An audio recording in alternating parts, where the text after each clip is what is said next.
Recording यहाँ से हम लोग ऑन करते हैं। पार्लियामेंट्री सिस्टम, सबसे पहले समझ लो पार्लियामेंट क्या है। ठीक, पार्लियामेंट क्या होता है? तो यहाँ पे ग्रुप ऑफ लीडर जो होंगे वो प्रेजेंट होते हैं। एक घर है एक तरीके का, एक हाउस है, जिसके अंदर क्या होगा कि लोग बैठते हैं और बैठने के बाद जो होगा वो लॉज बनाते हैं, लॉज को फॉर्मुलेट करते हैं। ठीक है, या सिंपल वर्ड्स में अब हम लोग ये तो कह दिए घर है, लेकिन अगर जनरली इसको कहा जाए तो ये जो चीज है ये क्या है? तो ये एक, इसको हम लोग लेजिस्लेचर बोलते हैं। हमारे कंट्री का ये लेजिस्लेचर है। लेजिस्लेचर जहाँ पे नियम कानून जो होगा उसका फॉर्मेशन होता है। ठीक, बात आ रही समझ में? लेजिस्लेचर नाम सुने हो लेजिस्लेचर का? आपने पढ़ा था ना, एक होता है एग्जीक्यूटिव होता है, एक होता है जुडिशरी होता है, और एक और कौन होता है? तो लेजिस्लेचर होता है। तो एग्जीक्यूटिव, जुडिशरी एंड लेजिस्लेचर, उनमें से ये जो है वो लेजिस्लेचर है। Is it clear? ठीक, अब यहाँ पे होता क्या है कि यहाँ पे दो पक्ष होते हैं, दो साइड होते हैं। एक को हम बोलते हैं ruling side and second one is known as opposition. एक रूलिंग साइड होता है और दूसरा अपोजिशन होता है। जो भी बोलना है आप चैट सेक्शन में बोलो, डिस्टर्ब ना करो, क्योंकि किसी की वॉइस मुझे नहीं आ रही जल्दी। अगर आपको मेरी वॉइस नहीं आ रही है तो आप मुझे चैट सेक्शन में बताइए, मैं बाकी सबसे पूछ लूंगा तुरंत। डोंट वरी, चैट में मेरी नजर हमेशा बनी रहती है। ठीक है, बोलने का ट्राई करोगे, हमारा क्लास जो होगा वो डिस्टर्ब होगा, तो बेटर कि आप डिस्टर्ब करने से अच्छा है कि आप जो होगा चैट सेक्शन में बता दो। मैं देख रहा हूँ चैट सेक्शन में क्या प्रॉब्लम हो रहा है क्या नहीं हो रहा है। ठीक ना? हाँ, तो देखिए हम लोग कह रहे थे क्या कि यहाँ पे जो होगा वो नियम कानून जो होंगे वो बनेंगे, रूल एंड रेगुलेशन जो होंगे वो फॉर्मुलेट किए जाएंगे, और वही रूल एंड रेगुलेशन जो होंगे हम लोग की कंट्री में अडॉप्ट किए जाते हैं, और वही रेगुलेशन उसको हम लोग को फॉलो करते हैं। उसी के हिसाब वही फॉलो करवाता है एग्जीक्यूटिव, और उसी रूल एंड रेगुलेशन के अगेंस्ट जो होगा वो लॉज पास करता है जुडिशरी। जो भी कानून होते हैं ना कि हाँ इसके बारे में ये सजा देंगे, वो पास करता है जुडिशरी और उसको फॉलो करवाता है। ठीक, तो सिंपल सी बात है, तीनों के तीनों तो ऑर्गन है, ऑर्गन है ना? ठीक ना? तीनों के तीनों ऑर्गन है, और तीनों के तीनों जो होंगे वो इंटरडिपेंडेंट नहीं इंडिपेंडेंट है। मतलब सब अपना काम करेंगे, यानी कि अगर लेजिस्लेचर का मेंबर भी अपने ही द्वारा बनाए गए नियम को अगर फॉलो नहीं करेगा तो उसको एग्जीक्यूटिव पकड़ेगा और जुडिशरी उसको पनिश करेगा। ठीक है, कोई दिक्कत यहाँ तक? अभी तो हम लोग सिर्फ डिस्कस किए, बाकी सब कुछ नहीं। सबको समझ में आ रहा है? नहीं, ये फेडरल नहीं है अपर में, this is not the federal form of government, ये फेडरल फॉर्म बिल्कुल भी नहीं है। फेडरल फॉर्म जो होगा कुछ और होता है। ठीक है, फेडरल फॉर्म ऑफ गवर्नमेंट इसको हम बोलते हैं ना, तुम आगे क्लास 9th में जाके पढ़ोगे तो ये जो होगा it is a form of horizontal power sharing. Horizontal का मतलब क्या हो गया कि हम जहां बैठे हैं मेरे बगल में कोई एक आदमी बैठा है, एक तरफ इधर कोई एक आदमी बैठा है, एक इधर बैठा है, कोई लेफ्ट हैंड साइड है कोई राइट हैंड साइड में है। इट मीन्स क्या है कि ना तो हम ग्रेटर है, ना ये ग्रेटर है, ना कोई और ग्रेटर है। ठीक ना, हम तीनों इक्वल हैं। ठीक, तो ये जो होगा, ये जो इक्वलिटी हम लोग दे रहे हैं, ये जो इक्वलिटी हम लोग प्रोवाइड कर रहे हैं ना, ये फेडरल फॉर्म ऑफ गवर्नमेंट नहीं कहलाता है। फेडरल फॉर्म ऑफ गवर्नमेंट क्या होता है कि अगर हम हेड हैं तो मेरे बाद तुम हो नीचे, वर्टिकल पावर शेयरिंग हो गया। अभी जो हमने कहा वो हॉरिजॉन्टल पावर शेयरिंग नहीं है। समझ में आ रहा है हॉरिजॉन्टल क्या है वर्टिकल क्या है? ठीक है, देखो यहाँ पे देखो, ये अगर इस लाइन में 3 आदमी बैठा हुआ है, इस लाइन में जो होगा अगर 3 आदमी बैठा हुआ है, इस एक लाइन में एक, यहाँ पे एक बैठ गया, यहाँ 2 बैठ गया और यहाँ 3 बैठ गया, तीनों एक साथ बैठे हुए हैं। तो बताओ कौन ज्यादा पावरफुल है? कौन ज्यादा पावरफुल है? ए, अगर नाम कर, इसका नाम ए हो गया, उसका नाम बी हो गया, एक का नाम सी हो गया, तो कोई पावरफुल है? नहीं ना, सब के सब। और अगर हम कह दें कि नहीं सीट अब बना रहे, एक ऊपर बैठेगा, एक पर्सन जो होगा वो यहाँ बैठेगा टॉप साइड पे, और एक जो होगा वो बॉटम पे रहेगा। अब बताओ अब कौन पावरफुल है, ए की बी? अब ए पावरफुल है ना, पक्का? तो ये जो फॉर्म ऑफ गवर्नमेंट है इसको हम बोलते हैं फेडरल फॉर्म ऑफ गवर्नमेंट। ये फेडरल फॉर्म ऑफ गवर्नमेंट है। और यहाँ पे आप जो बात कर रहे हो एग्जीक्यूटिव, जुडिशरी एंड किसकी? लेजिस्लेचर की। तो ये तीनों जो होंगे इन तीनों में हॉरिजॉन्टल पावर शेयरिंग होती है। इसमें नो वन इज ग्रेटर, ना तो कोई ज्यादा मजबूत है ना कोई कमजोर है, सभी के सभी जो होंगे वो इक्वल है। ठीक है, समझ में आया?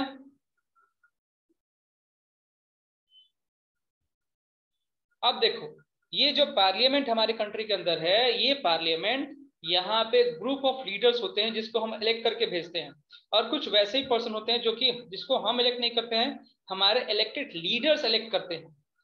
ठीक, अब ये पार्लियामेंट में दो हाउसेज आते हैं, एक को हम बोलते हैं लोअर हाउसेज और एक को हम बोलते हैं अपर हाउसेज। नाम से एक लोअर हाउस और एक अपर हाउस। अगर अदर वर्ड्स में कहा जाए तो एक कहलाता है लोकसभा और एक कहलाता है राज्यसभा। नाम सुने आप लोग लोकसभा और राज्यसभा का? सुने हो? हाँ बोलो आर्यन, क्या प्रॉब्लम हो रही है? आर्यन सिंह 8G बोलिए। नो सर, वो पूछे तो नाम सुना है तो वही बोल रहे थे। तो ये वो चैट सेक्शन में आप आंसर करो यस और नो का, ठीक ना? हैंड रेज का मतलब कि you are facing up any problem, तो वहां पे मुझे आपसे पूछना पड़ जाएगा, ठीक है? ओके, तो अब बताओ इसमें से लोअर हाउस कौन सा है? लोकसभा और राज्यसभा में लोअर हाउस कौन है? स्क्रीन पे पेन मूव नहीं करना है, क्या नीड है, क्या नेसेसिटी है पेन मूव करने की स्क्रीन पे? लोअर हाउस जो होगा वो है आपका, तो अब देखो अब तो बहुत सारे आंसर आने लगे, कोई लोकसभा बोल रहा है कोई राज्यसभा बोल रहा है। लोकसभा को बोलते हैं हम लोग लोअर हाउस, ठीक है, और अपर हाउस को हम बोलते हैं राज्यसभा, याद रखना है, ठीक है? कोई प्रॉब्लम यहां तक किसी को? नहीं? तो देखो ये जरा, ये कुछ होता है ऐसा। आदित्य अपना कैमरा ऑफ कर लो, आदित्य कुमार।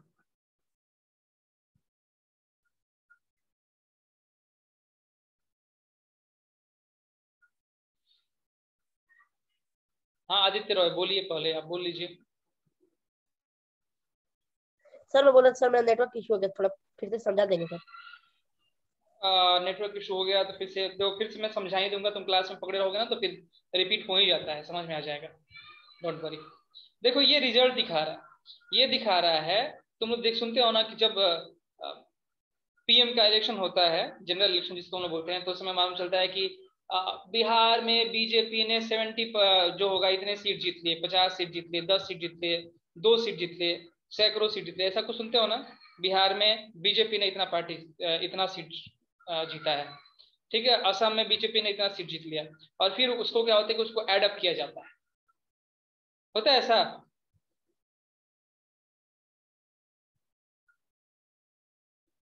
यस, ठीक है, चलिए। तो अब देखो यही चीज यहाँ पे एक चीज दिया हुआ है सामने जो तुमको दिख रहा है ना स्क्रीन के ऊपर, इलेक्शन रिजल्ट फॉर लोकसभा।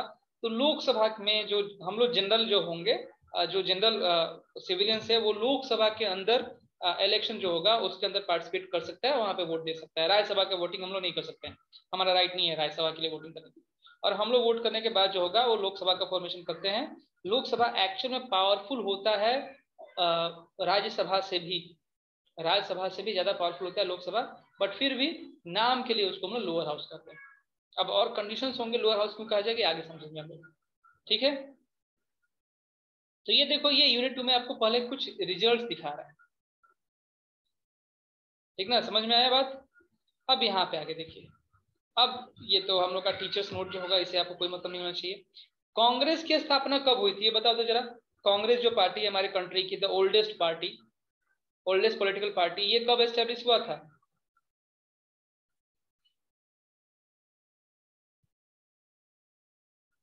जल्दी।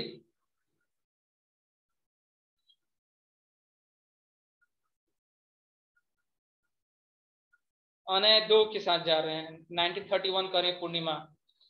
और कोई?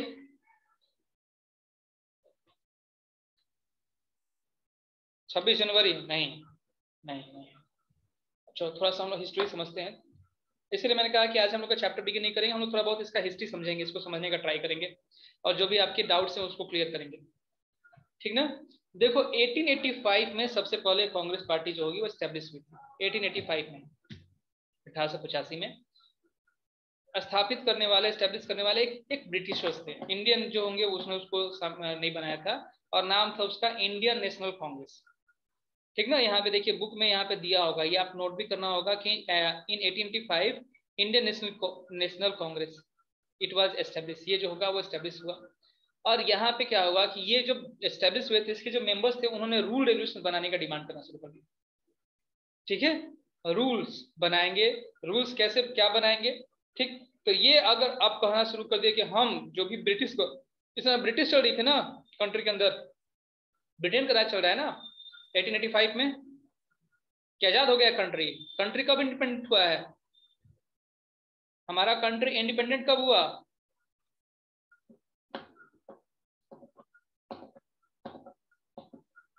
नाइनटीन 47 में। तो इस समय हम अंग्रेजों के अंदर थे।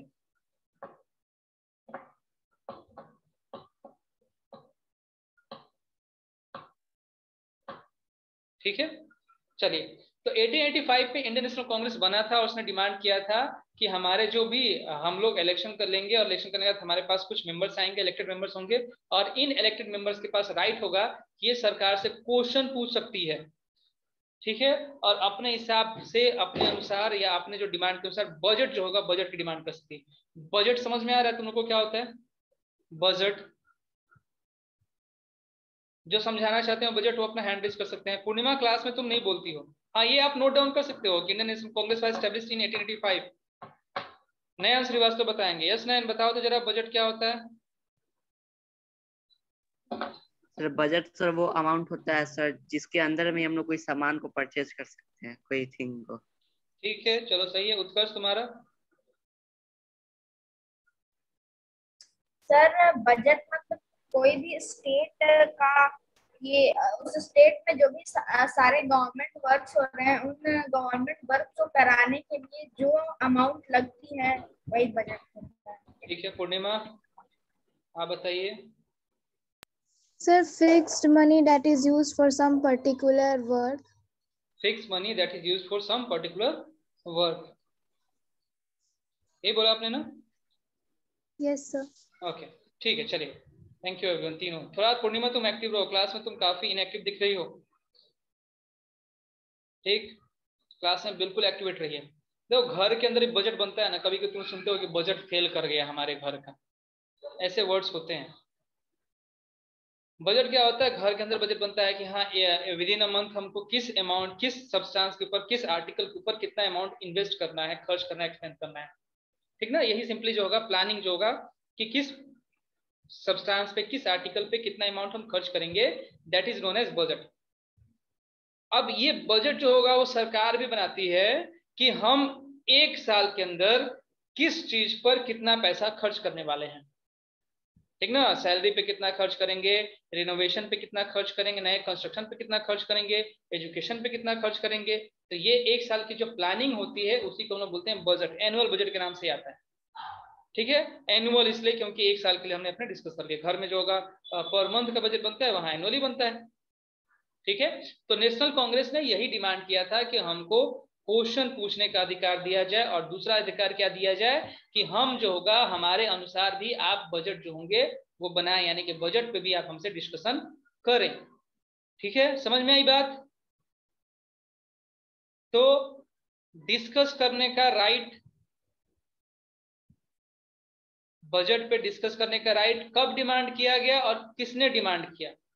आंसर क्लियर है? अगर क्लियर होगा तो जरा बता दो सब, जरा मुझे चैट सेक्शन में बता दीजिए। हाँ अमृत जी उसको नोट डाउन कर लीजिए, ये पूरा नोट कर लो आप लोग कि इन 1885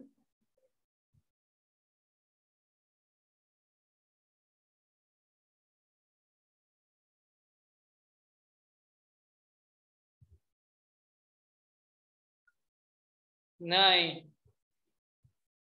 नहीं, चलो अब सही है, नयन ने सही बताया है।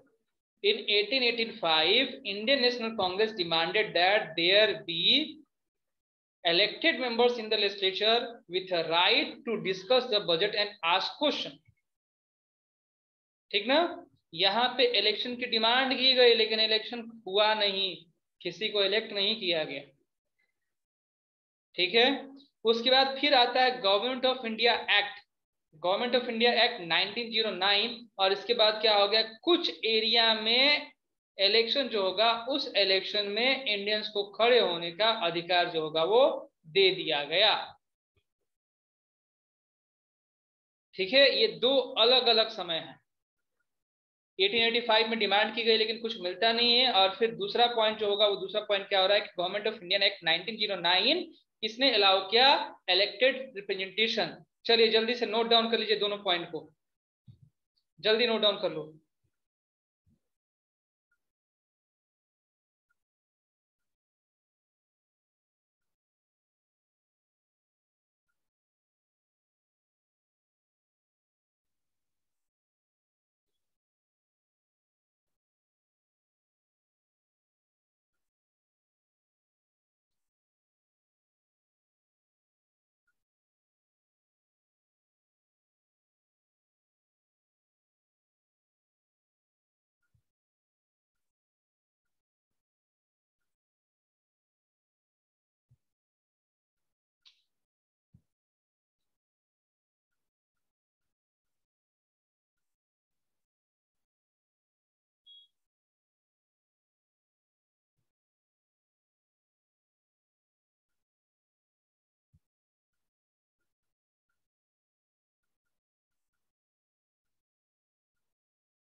मैंने खुद म्यूट किया है, मैंने खुद जो होगा वो अभी बोलना बंद किया है। आप नोट कर चुके तो मुझे डन का मैसेज कर दीजिए कि हाँ आपने ये नोट कर लिया, फिर मैं उसके आगे पढ़ाना शुरू कर दूंगा। नोट कर चुके तो आप बोल दीजिए मुझे और मैं उसके बाद आगे बिगिन कर जाऊंगा। डन ना? Okay okay then moving ahead.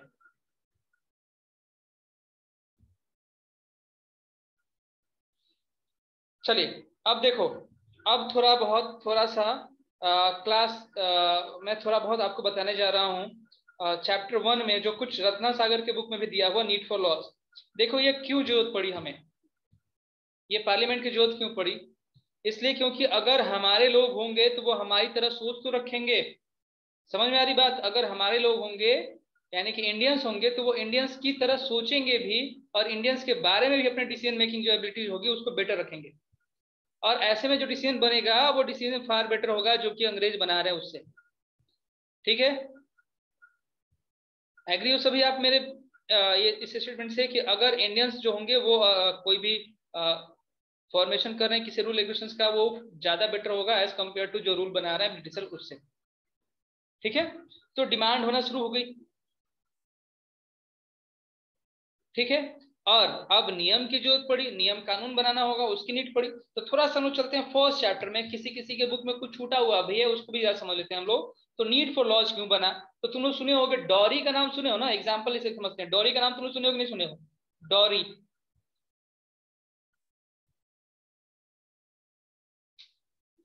ठीक है। दहेज, बहुत सही है। तो दहेज क्या होता है?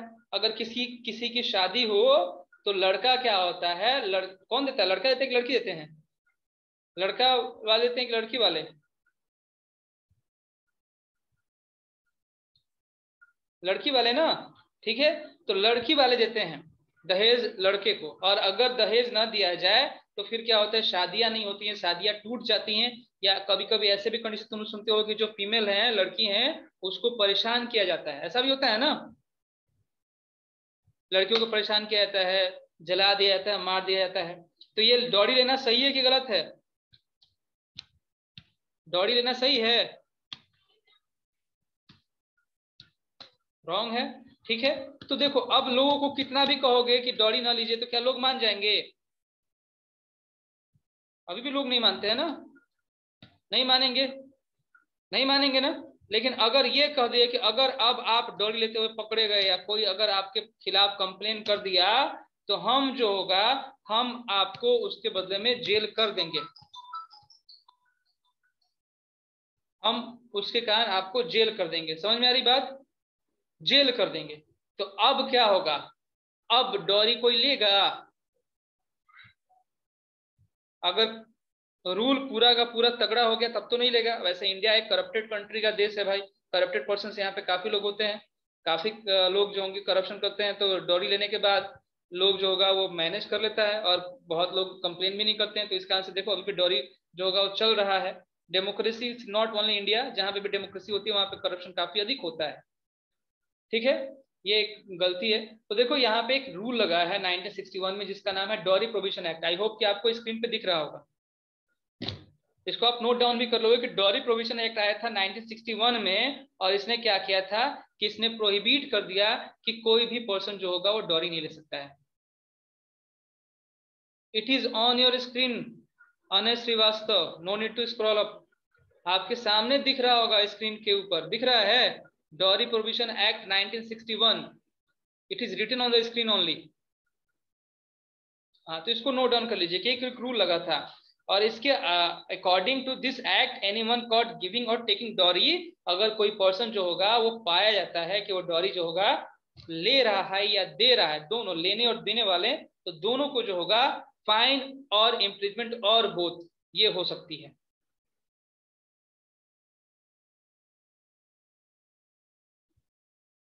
ओके अनय,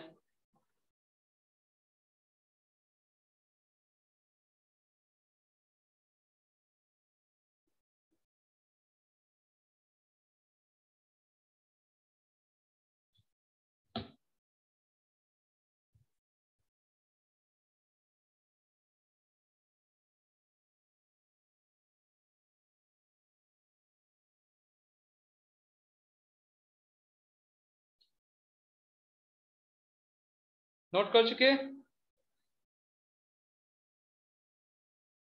देखो यही बात हमने कहा ना कि हमारा कंट्री जो होगा इसमें करप्शन काफी अधिक होता है पूर्णिमा। अभी भी डॉरी लेना प्रोहिबिशन है। अगर जो लोग डॉरी लेते हैं उनके खिलाफ अगर आप रिटर्न कंप्लेन कर दे रहे हो तो क्या होगा कि पनिशमेंट उनको मिल जाएगा, ठीक ना, पनिशमेंट उनको मिलेगा। वो जो लेते हैं क्योंकि कोई कंप्लेन नहीं करता है, सिंपली आपके घर में कोई आदमी आपके ऊपर क्राइम कर रहा है और आप किसी को बता नहीं रहे हो किसी दूसरे पर्सन से, तो वो कोई जो भी जज है वो पर्सन उसको मतलब गिल्टी को जो होगा सजा नहीं दे सकता है जब तक आप कंप्लेन ना करो। तो क्योंकि कंप्लेन नहीं हो रहा है इसलिए जो होगा कोई एक्ट हमको देखने को नहीं मिल रहा है, कोई बेनिफिट नहीं देखने को मिल रहा है। एक्ट तो हमारे पास काफी है लेकिन कोई बेनिफिट देखने को नहीं मिल रहा है। ठीक है, समझ में आई बात?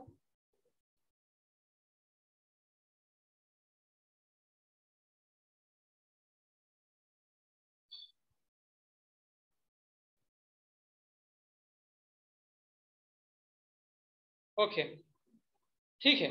अब देखते हैं दूसरा नियम बनाने का यही बेनिफिट होता है कि हाँ, पहले जिस लेवल पे डॉरी होता था अब लोग डरते हैं।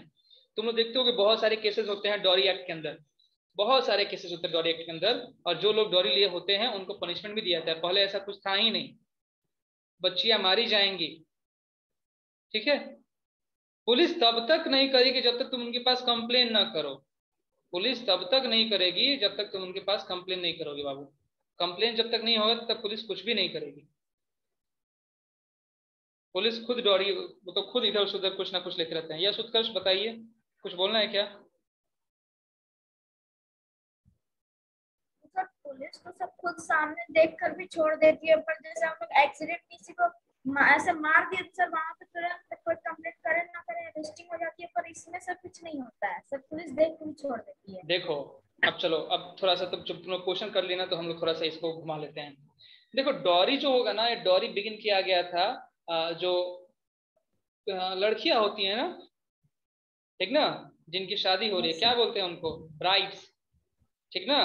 तो उनके जो फादर मदर या जो भी रिलेटिव थे वो क्या करते थे कि जब शादी होगी तो तुम्हारे, मान के चलो तुम्हारे पास से कोई टीचर ही जा रहा है तो उसका तुम फेयरवेल करते हो कि नहीं? Yes sir. फेयरवेल करते हो ना, तो फेयरवेल जो यस होगा सर। वो आपकी तरफ का गिफ्ट है। तो वैसे ही अगर किसी यस के घर से बेटी जा रही है तो क्या होता है कि वो पर्सन जो होगा वो अपनी मर्जी से कुछ गिफ्ट उनको प्रोवाइड करता था।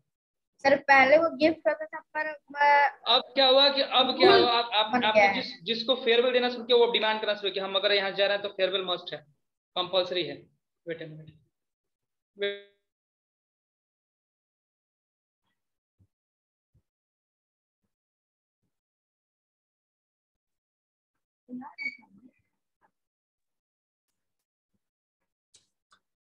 ठीक है, तो अब क्या हुआ कि उस आदमी ने डिमांड करना शुरू कर दिया कि नहीं मुझे डॉरी, मुझे चाहिए ही वो गिफ्ट।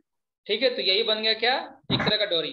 और अब क्या होता है ना कि अभी भी डॉरी लिए जाते हैं, दिए जाते हैं, लेकिन ये बताया जाता है कि ये हम अपने सेल्फ विल से प्रोवाइड कर रहे हैं। तो अगर विल से प्रोवाइड कर रहे हैं then there is no obligation, उसके लिए कोई ऑब्लिगेशन नहीं है, कोई रोक टोक नहीं है, there should be no punishment, कोई पनिशमेंट भी नहीं किया जाएगा। लेकिन वहीं पे अगर फीमेल्स या जो ब्राइड घर के वाले जो होंगे कंप्लेन करते हैं कि ये हमसे फोर्सफुली डॉरी ले रहे हैं, तो वहां पे स्ट्रिक्ट लीगल एक्शन लिया जाएगा। समझ में आ रही बात? सर बोलो।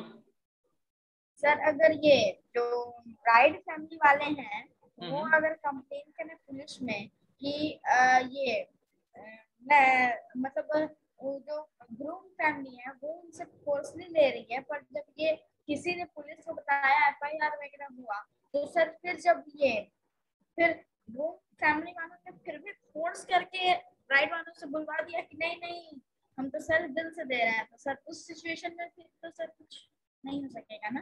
अरे तुम मूवीज वगैरह नहीं देखता है क्या? अदालत क्या ढूंढती है, सबूत ना। अदालत सबूत ढूंढती है ना। Yes sir. तो सबूत तो उसके अगेंस्ट नहीं हुए, ठीक ना, सबूत नहीं मिला तो कहाँ से वो उसको पनिशमेंट मिलेगा, बिल्कुल नहीं मिलेगा। ठीक है, चलो अब देखो, अब दूसरा एग्जांपल लेते हैं। तुम लोग सुनते होगे ना कि पहले बच्चियां जन्म लेती थी, ठीक है, तो जन्म लेने के साथ ही उनको मार दिया जाता था, ऐसा सुने हो? लड़कियां अगर जन्म लेंगी तो जन्म लेने के साथ ही उनको मार दिया जाएगा, जान से उनको मार देते थे गार्जियन। ठीक है, पहले होता था फीमेल इनफेंटिसाइड। इनफेंटिसाइड कभी मूवीज वगैरह देखना ना तो मालूम चलेगा, पुराने लोगों से पूछना कि जो बच्चियां जन्म लेती थी तो उसके जो एंसेस्टर लोग होंगे, उनके दादा दादी जो होंगे, घर वाले जो होंगे, तुम्हारे एंसेस्टर बताएंगे, because not because of dowry. हाँ ये चीज था कि हाँ डॉरी उनको देना पड़ेगा, यही मेन कॉज यही था। तो क्या करते हैं, बच्चियों को जन्म होने के साथ ही ना उसको नमक खिला देंगे, नमक खिलाने का डाइजेशन नहीं होता है, वो मर जाएंगी। या फिर कुछ कुछ जगह ऐसे थे ना जहाँ पे दूध की बड़े बड़े बकेट में उनको डुबा डुबा के उनको मार दिया जाता था। ठीक है, तो इन्फेंट को मारा था, उसको बोलते हैं फीमेल इन्फेंटिसाइड। लेकिन अब तो बदल गया है, अब इन्फेंट नहीं आता, फेटस में आता है, which is even inside the वोम, अभी वो गर्भ में ही है, पेट में ही है, तो अभी उसको मारते हैं। इसको बोलते हैं फीमेल फेटिसाइड। क्या बोलते हैं हम लोग इसको?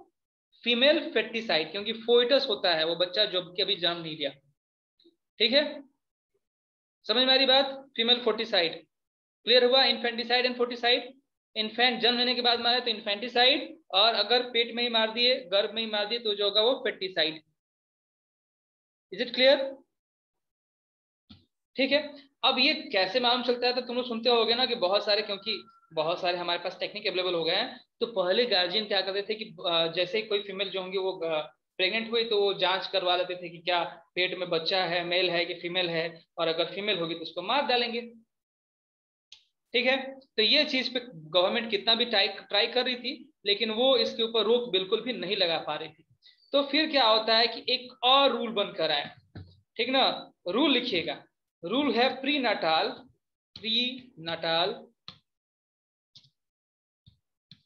Diagnostic techniques. स्पेलिंग में थोड़ा फास्टिंग कर रहा हूं, तो अगर कुछ गड़बड़ होगा तो उसको आप सुधार लोगे, ठीक ना। प्री नाटाल डायग्नोस्टिक टेक्निक्स, और यहाँ पे है, ये है regulation and provision act.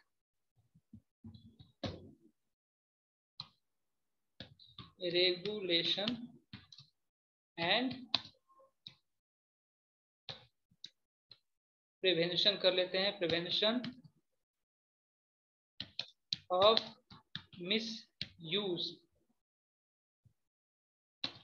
Act.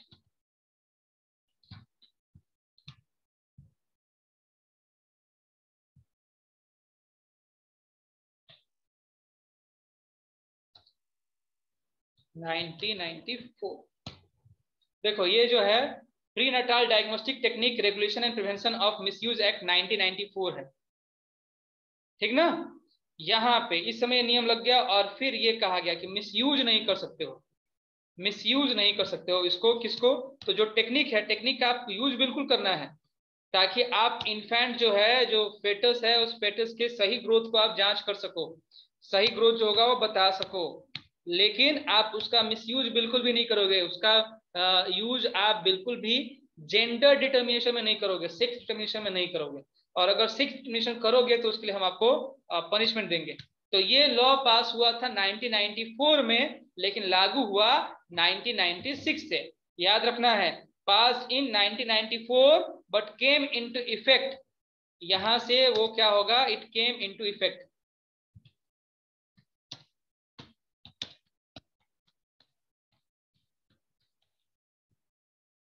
ठीक ना।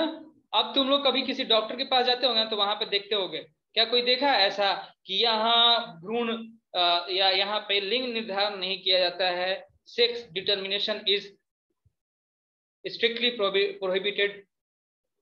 अरे यही है prenatal diagnostic technique act, PNDT, Utkarsh Raj, PNDT, prenatal diagnostic technique अभी लिखे हो ना।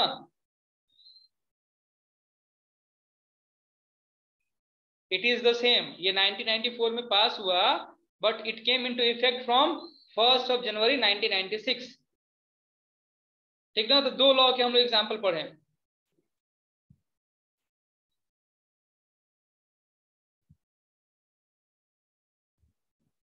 इसका मतलब जन्म लेने के पहले आप किसी बच्चों का डायग्नोसिस करके पेट में, वोम्ब में, ये जानकारी किसी को नहीं बताओगे कि वो मेल है कि फीमेल है, if it is not necessary for any medical purpose. अगर मेडिकल पर्पस के लिए नेसेसरी नहीं है तो आप बिल्कुल नहीं बताने वाले हो, सेक्स डिटरमाइन नहीं करोगे। क्लियर हुआ Shashank?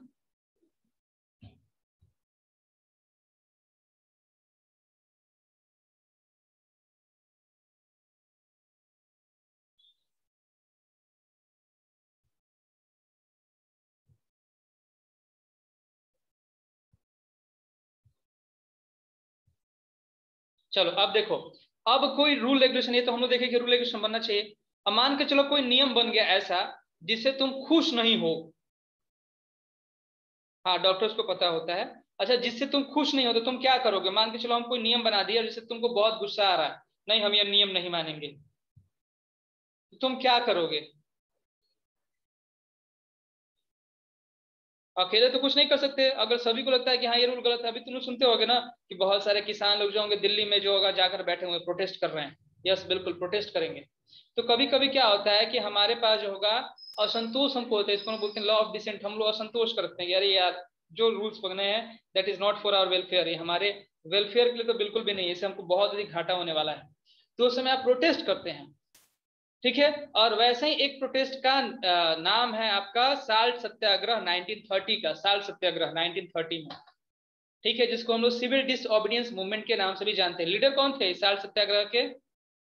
Who was the leader?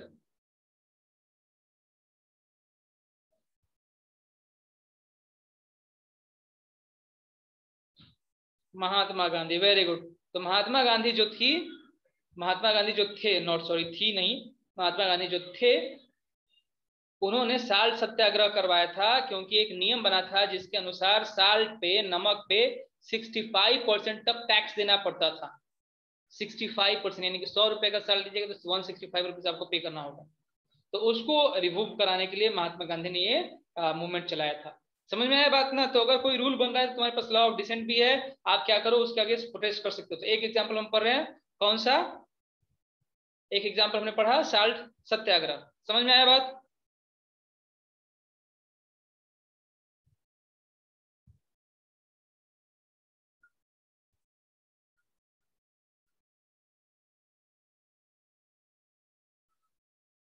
Clear है ये साल्ट सत्याग्रह क्या था?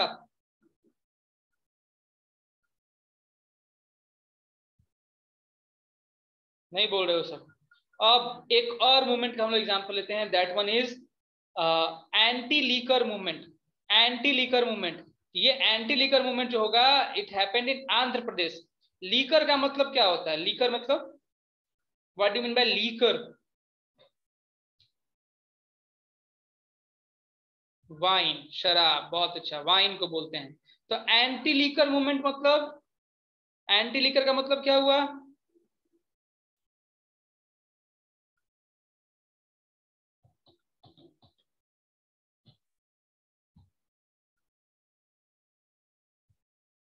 शराब के खिलाफ, यही ना, ठीक ना। एंटी लीकर मूवमेंट यानी कि शराब के खिलाफ एक मूवमेंट जो है चलाया जाए। देखो एक्चुअल में हुआ क्या कि शराब की दुकान खोलने के लिए ना आपको लाइसेंस की जरूरत पड़ती है। शराब की दुकान अगर लिकर शॉप खोलना है तो लाइसेंस की नीड पड़ेगी, लाइसेंस की नेसेसिटी पड़ेगी। और लाइसेंस जो शराब की दुकान होते हैं, जो शॉप्स होते हैं, बहुत कम होते हैं, लिमिटेड क्वांटिटी में होते हैं, लिमिटेड नंबर में होते हैं। लेकिन वो लाइसेंस शॉप क्या करते हैं कि अपने अनलाइसेंस ब्रांचेस खोल देते हैं। अब मान के चलो मैंने ये कहा कि पटना में एक लाइसेंस दुकान है, एक ही दुकान है, या छपरा में ही मान के चलो, क्योंकि छपरा में है तो 2 लाइसेंस दुकान है, ठीक है, 2 ही दुकान है, तो पूरा का पूरा जो भीड़ है, मॉब है, वो उसी दुकान पे जाएगा ना, 2 दुकान पे, ठीक है, समझ में आ रही बात। उसी 2 दुकान पे पूरा का पूरा मॉब जा रहा है लेने के लिए, तो थोड़ा खरीदने में परेशानी हो रही है, तो कुछ लोग ऐसे भी होते हैं, हिचक सकते हैं कि हाँ हम नहीं जाएंगे, हम नहीं लेंगे, हम नहीं खरीदेंगे। लेकिन अब क्या हुआ कि अब आपके आसपास में, आपके बगल में एक शराब की दुकान खुल जाए, तो क्या अब आप वहां पे इजीली रीचेबल हो गए उस शॉप पे, उस लीकर शॉप पे, तो लीकर का यूज बढ़ेगा कि घटेगा? अगर आपके आसपास में भी लीकर शॉप आ गया तो इट विल इंक्रीज और डिक्रीज?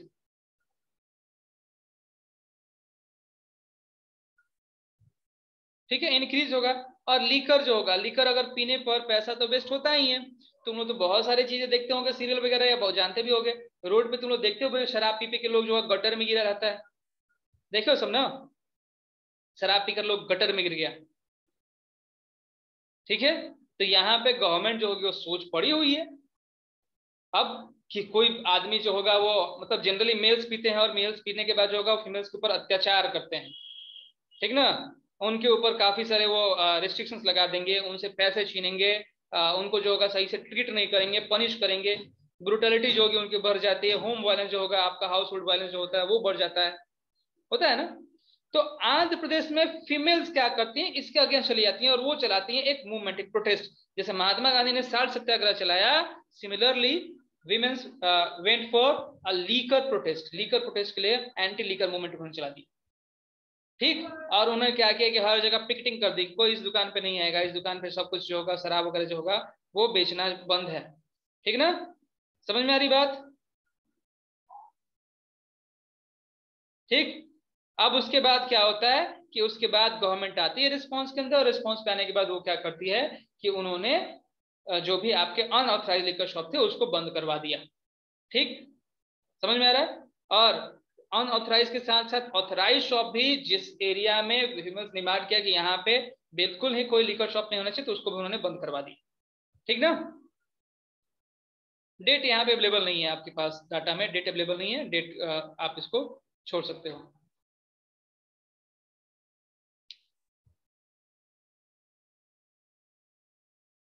ठीक ना, समझ में आया। एंटी लीगर मूवमेंट क्या था?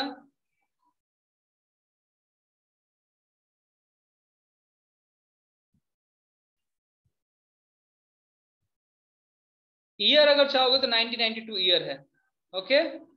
1992 में आई थिंक ये एंटी लीकर मूवमेंट हुआ था। नहीं, नोट नहीं करना है अभी, बस आपको समझना है, समझ में आ रही ना बात। कोई क्लास में ऐसा कुछ हुआ जो कि समझ में ना आया हो?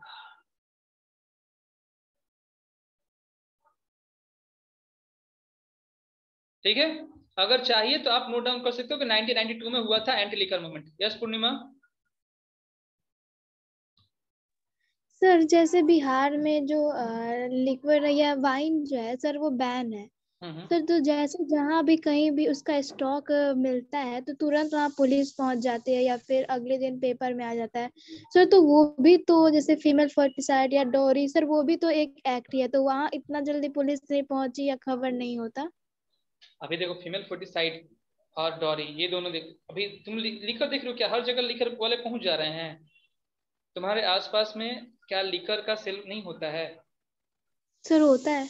होता है ना, तो क्या वहां पे पुलिस पहुंचती है? यस सर, नहीं पहुंचती है, रेगुलरली नहीं पहुंचती, बिल्कुल नहीं पहुंचती पूर्णिमा। सर रेगुलरली नहीं, लेकिन सर साल में 2-3 बार। अच्छा, 2-3 बार अगर आती है तो क्या वो सभी के सभी जो कल्प्रिट्स हैं वो दुकान बंद करते हैं अपना, फिर दोबारा शुरू नहीं करते हैं? सर करते हैं कुछ दिन बाद से। करते हैं ना। तो ये चीजें जो होती सर है ना, that is only because of corruption.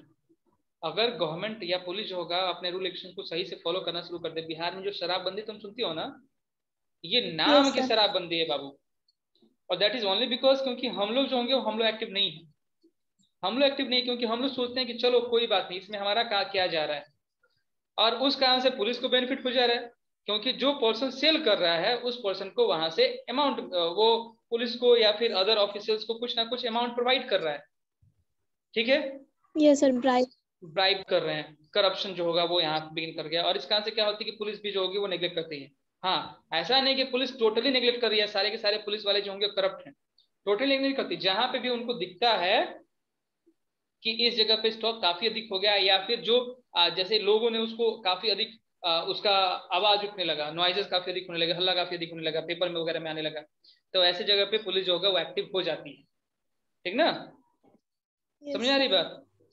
ठीक है, तो यही चीज है। अभी भी फीमेल फेटिसाइड जो होगा, जो तुम लोग बोलते हो ना, पीएनडीटी एक्ट हमने पढ़ा, प्रिंट डायग्नोस्टिक टेक्निक, ये अभी भी होता है, ये अभी भी देखा जाता है। लेकिन डॉक्टर आगे जो होगा अपने शॉप के आगे एक बैनर लगाते हैं, उनका दुकान ही हम बोलते हैं डॉक्टर का, ठीक ना, अपने जो भी आपके क्लिनिक होंगे उसके आगे एक लगा देंगे कि यहाँ पे क्या किया जाएगा कि हम नहीं करते हैं, इंटरवेन नहीं करते हैं। बहुत सारे डॉक्टर अच्छे हैं वो नहीं करते हैं, ठीक, लेकिन इनमें से कुछ वैसे भी डॉक्टर हैं जो कि एक्स्ट्रा अमाउंट लेकर डिटरमाइन करते हैं कि हाँ फेटस जो होगा ये क्या है, मेल है कि फीमेल है, तो ये चीज भी होती है। ठीक, तो जितने भी रूल एंड रेगुलेशंस बनते हैं सबको अनफॉलो भी किया जाता है। बस यही है कि अगर आप पकड़ में आ गए, अगर आपके खिलाफ कंप्लेन हो गया, और अगर आपके खिलाफ का जो कंप्लेन होगा इफ इट इज प्रूव्ड, तो इसके बदले में आपको पनिशमेंट मिलेगा। अगर नहीं प्रूफ हुआ तो फिर आप खाली हैं, और अगर कोई कंप्लेन नहीं होता तो बिल्कुल आप बचे हुए हैं। एंटी लीगल मूवमेंट के बारे में मैंने ये बताया था कि फीमेल्स ने जुड़कर क्या किया, जो लीकर शॉप थे उस लीकर शॉप को बैन करवा दिया उनके मूवमेंट में। हाँ बोलो उत्कर्ष, बोल ही लो। एंटी लीगर मूवमेंट का ईयर एक बार फिर से बता दीजिए जरा। 1992 में हुआ था। डन। अच्छा, अब एक लास्ट टॉपिक हम समझते हैं, रूल ऑफ लॉ। तुम लोग क्या चाहते हो कि अगर मान के चलो मैं एक मर्डर करूं तो मुझे मिले 2 साल की सजा, और एक मेरा पड़ोसी जो होगा वो मर्डर करे उसको मिले फांसी, क्या ये सही चीज है? सही है? नहीं ना, बिल्कुल। ठीक है, बिल्कुल नहीं। आप लोग हो सकता है कि हाँ कुछ लोग मेरे से कनेक्टेड हो तो वो बोल सकता है कि नहीं नहीं नहीं आपके लिए ठीक है, लेकिन क्या ये कनेक्शन सही है? नहीं, बिल्कुल नहीं, नहीं है ना, क्योंकि अगर कोई पर्सन गलती किया है तो उसके लिए पनिशमेंट हर किसी को बराबर मिलना चाहिए। अगर हर कोई एक सेम तरीके का कल्प्रिट है तो उसको सेम तरह का पनिशमेंट मिलना चाहिए। वहां पे हम कोई भी जो होगा वो डिफ्रेंसिएशन नहीं करेंगे, डिस्टिंग्विश बिल्कुल भी नहीं करेंगे। ठीक है, या ये भी नहीं करेंगे कि 2 बच्चे जो होंगे वो 95% लेकर आए तो एक को हम बोल देंगे तुम आ जाओ मेरे पास पढ़ने, except the case of reservation, वहां पे मत लेकर आइएगा। 95% वाले तुमको पढ़ाएंगे, हम इसको नहीं पढ़ाएंगे, तुम जाओ दूसरे स्कूल में जाओ, ऐसा भी नहीं कर सकते। अगर वो भी करना होगा तो एक रूल होगा, ऐसा हम उसको निगलेक्ट नहीं कर सकते हैं। समझ में आ रही बात? तो अगर हमको किसी को कोई बेनिफिट देना होगा तो बेनिफिट इक्वली डिस्ट्रीब्यूटेड होगा, चाहे वो किसी पोजीशन पे हो, वो पीएम हो, सीएम हो, या एक नॉर्मल सिटीजन हो। अगर कोई गलती करते हैं, अब देखो जो भी मैं पढ़ा रहा हूँ भाई पॉलिटिक्स के अंदर, these are strictly in books only, ये बुक में ही होते हैं, ऐसा रियल लाइफ में देखने को नहीं मिलता है। ठीक ना, तो अगर आप गलतियां करते हो तो सबके लिए सेम पनिशमेंट है, अगर कोई अच्छाई करते हो तो सबके लिए सेम जो होगा वो क्या किया जाएगा, प्राइजेस हैं, ठीक है ना, गिफ्ट्स हैं, सबको सेम, ऐसा नियम कहता है, हमारे कंट्री का कॉन्स्टिट्यूशन कहता है, और इसी को हम बोलते हैं रूल ऑफ लॉ। ठीक है, बात आ रही समझ में, रूल ऑफ लॉ क्या है?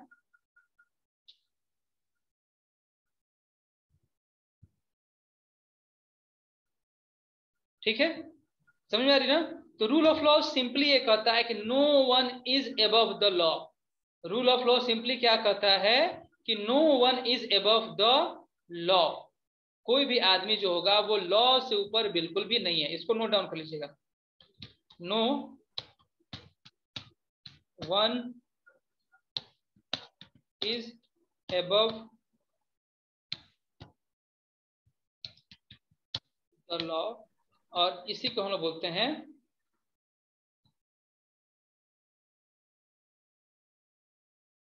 और यही कहलाता है क्या, रूल ऑफ लॉ।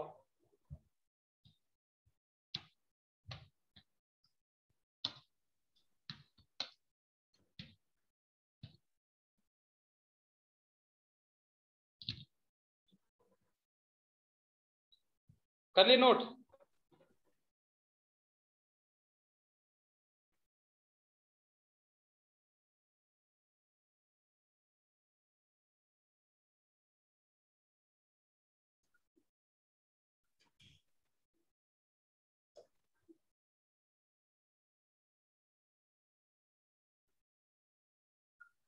नोट कर ली सर।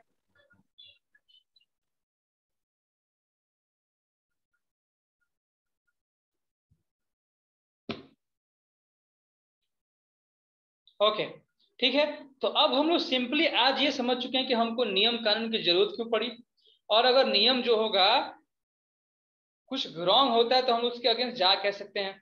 लेकिन अब क्या होता है कि अब आप जो होगा, आप जो होल हंगामा करते हो रोड के ऊपर, ऐसे प्रोटेस्ट होता है, तो इस रोड के ऊपर होने वाले प्रोटेस्ट का इफेक्ट दिखता है लेजिस्लेचर के अंदर, ठीक ना। जैसे कि जितने भी प्रोटेस्ट होंगे तो सुनते होंगे, एक होता है अपोजिशन पार्टी, वो अपोजिशन पार्टी जो होगा वो प्रोटेस्ट का मुद्दा जो होगा वो संसद में उठाता है, पार्लियामेंट में उठाता है, सुनते हो ना।